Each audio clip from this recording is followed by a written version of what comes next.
Apa bedanya Salafi dan Sururi? Bukankah mereka juga mengajarkan sunnah? Hadirin kaum muslimin rahimani war jami'an, perbedaannya sangat nyata dan jelas. Perhatikan, saya akan berikan contoh. Kalau seorang melihat secara zahir pakai jubah, jenggotan, celana cungklang di atas mata kaki, istrinya juga bercadar, bahkan kitab-kitabnya juga sama, Ushulul Thalatha, Kasyubuhat, Kitabut Tauhid, ya, bahkan juga syekh-syekhnya sama di Madinah, bahkan mereka lulusan Jamiah Islamiyah. Kenapa ditahdir? Perhatikan ke sini kaum muslimin. Perbedaannya apa yang tadi kami sampaikan di atas, mendasar sebagai dasar yang benar. Sunnah Nabi tidak kompromi dengan bid'ah. Sebelum bid'ah muncul, Nabi sudah mentahdirnya. Sebelum Khawarij muncul, di waktu itu yang ada adalah siapa? Dzul Khuwaisirah.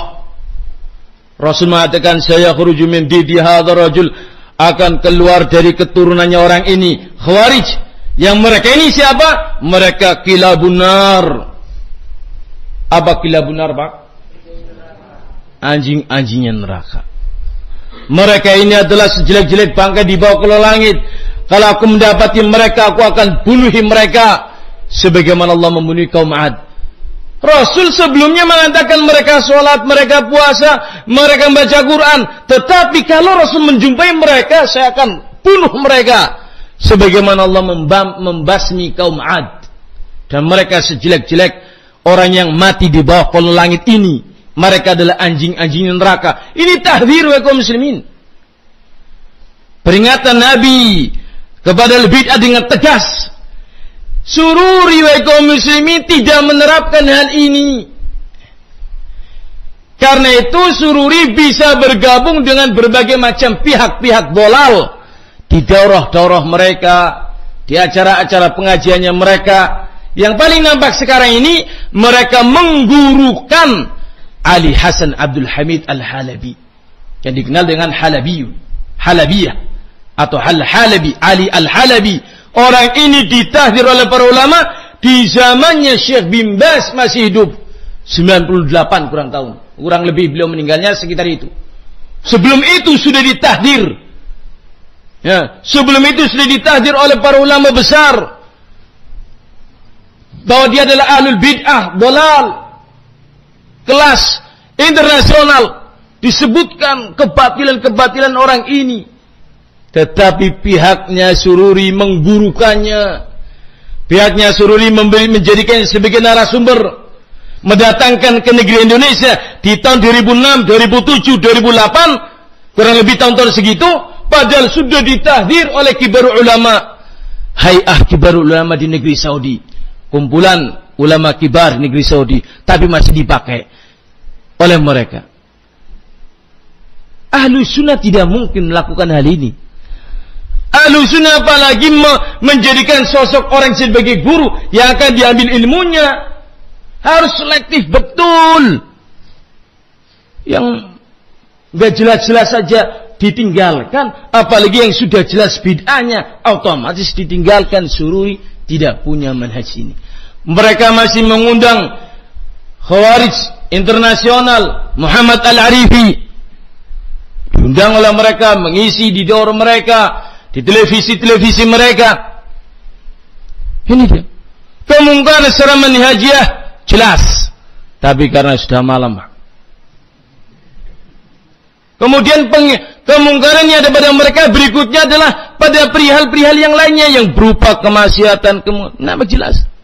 Mereka bermudah-mudahan dengan gambar. Ustaz-ustaz mereka kalau ngumpul selfie, Pak. Ini dia. Muncul di televisi bergampang-gampangan. Ya. Ketika ummahat mereka ya kagum, ustadzku ganteng-ganteng ya. Ini sudah fitnah besar. Suami-suami mereka tidak cemburu. Tidak mengatakan, ini loh, Dek, suamimu. Itu bukan suamimu. Ya. Ketika ada polemik seperti itu, mereka ditanya, gimana nih Pak Ustadz? Istri-istri kami melihat para ustadznya dengan baju ini, dengan baju itu. Bajunya macam-macam karena mau tampil di televisi dengan indah dan bagus.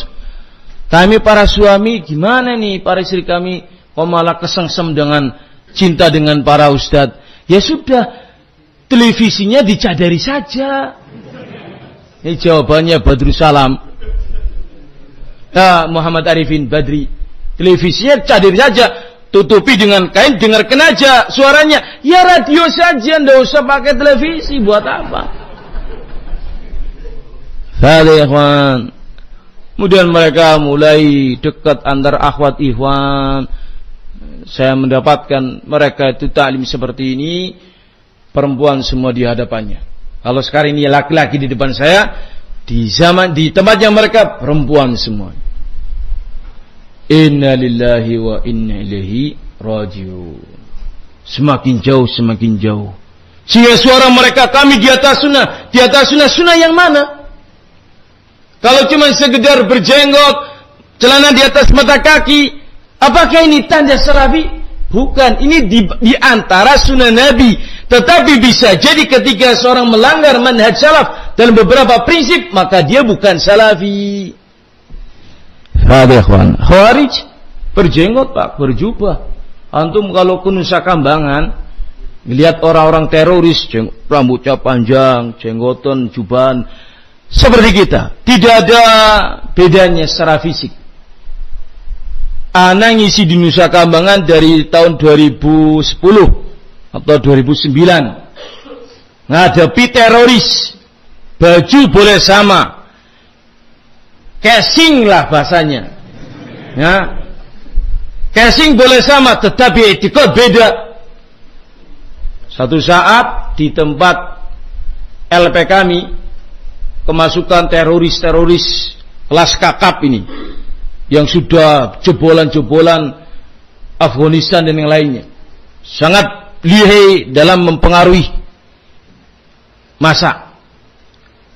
Kita rapat di waktu itu dengan Kalapas, dengan Kasih Binadik dan beberapa pejabat pegawai, minta langsung, Pak Ustadz tolong bahas Khawarij di tempat ini, bahaya teroris di tempat ini, karena kami khawatir masuknya teroris ini akan membawa dampak negatif kepada napi yang lain.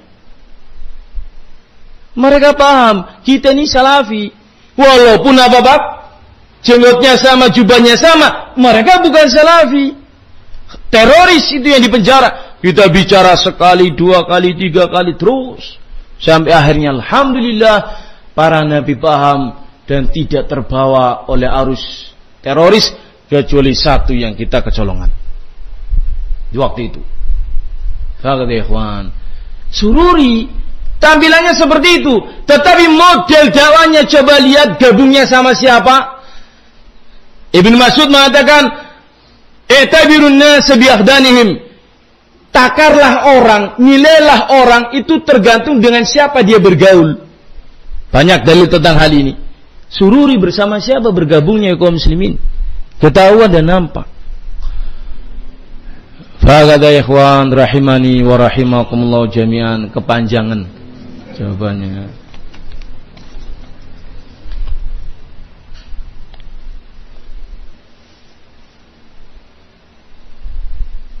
Pertanyaan, mohon jelaskan apakah pertanyaan malaikat kepada mayit di dalam kubur hanya ditanyakan 3 perkara saja. Siapa Rabbmu, siapa nabimu, dan apa agamamu? Apakah ditanyakan juga mengenai hal-hal lain seperti pemahaman mengenai tauhid asma sifat? Hadirin kaum muslimin jami'an, pertanyaan malaikat cuma 3. Man rabbuka wa man nabiyuka wa ma dinuka. Barakallahu fikum. Mumpung ingat, pertanyaannya apakah juga ditanyakan perihal lain seperti pemahaman tauhid asma sifat? Barakallahu fikum. Ini diantara subhatnya, diantara kerancuan subhatnya Sururi. Ya walaupun saya tidak tahu, yang saya tanya bukan nuduh sururi, Pak. Ya. Apa syubhatnya mereka? Syubhatnya mereka, gak usah bicara sururi, gak usah bicara ikhwan muslimin, gak usah bicara bid'ah-bid'ah. Gak ditanyakan oleh malaikat di dalam kubur. Gak ditanyakan. Pertanyaannya, siapa Rabbmu, siapa nabimu, apa agamamu? Gak ada yang tanya malaikat bid'ah apa, gak ada. Sehingga gak usah bicara bid'ah-bid'ahan. Sudah kita talim saja. Urus teman dengan salafi bid'ah-bid'ah, gak usah ambil pusing. Kata mereka seperti itu.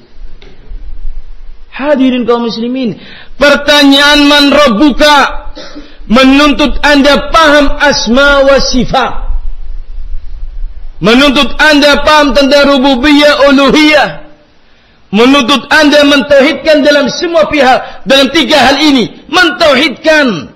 Di antaranya pembahasan asma wa sifat ini. Kalau tidak, Anda nggak akan bisa menjawab man rabbuka. Demikian pula ketika pertanyaan wa man nabiyuka, siapa nabimu, gak akan bisa jawab kalau Anda ahli bid'ah. Karena ahli bid'ah itu bukan mengikuti nabi, tetapi mengikuti guru-guru mereka. Bukan berjalan di atas rel nabi, tetapi berjalan di atas rel guru dan kepala atau ketua rois amir mereka. Anda tidak akan bisa menjawab. Karena apa? Disebutkan oleh para ulama, orang yang bisa menjawab siapa Allah, siapa Rabbmu, dia adalah ahlu tauhid semua hal. Bertauhid rububiyah, bertauhid uluhiyah, bertauhid asma sifat, menunjukkan keikhlasan ibadat tanpa syirik. Orang yang bisa menjawab pertanyaan siapa nabimu adalah mereka yang betul-betul mengikuti nabi, mentaati nabi, mencontoh nabi, mengamalkan ajaran nabi, tidak menyelisih nabi, dan tidak melakukan bid'ah. Karena bid'ah itu bukan ajaran nabi. Baru Anda bisa menjawab siapa nabi. Demikian pula dengan pertanyaan, apa agamamu? Lebih luas lagi, agama kita agama wahyu. Ahlul bid'ah tidak beragama dengan wahyu. Sebagian ada wahyunya, sebagian bikinan mereka. Bisa dipahami hadirin? Alhamdulillah.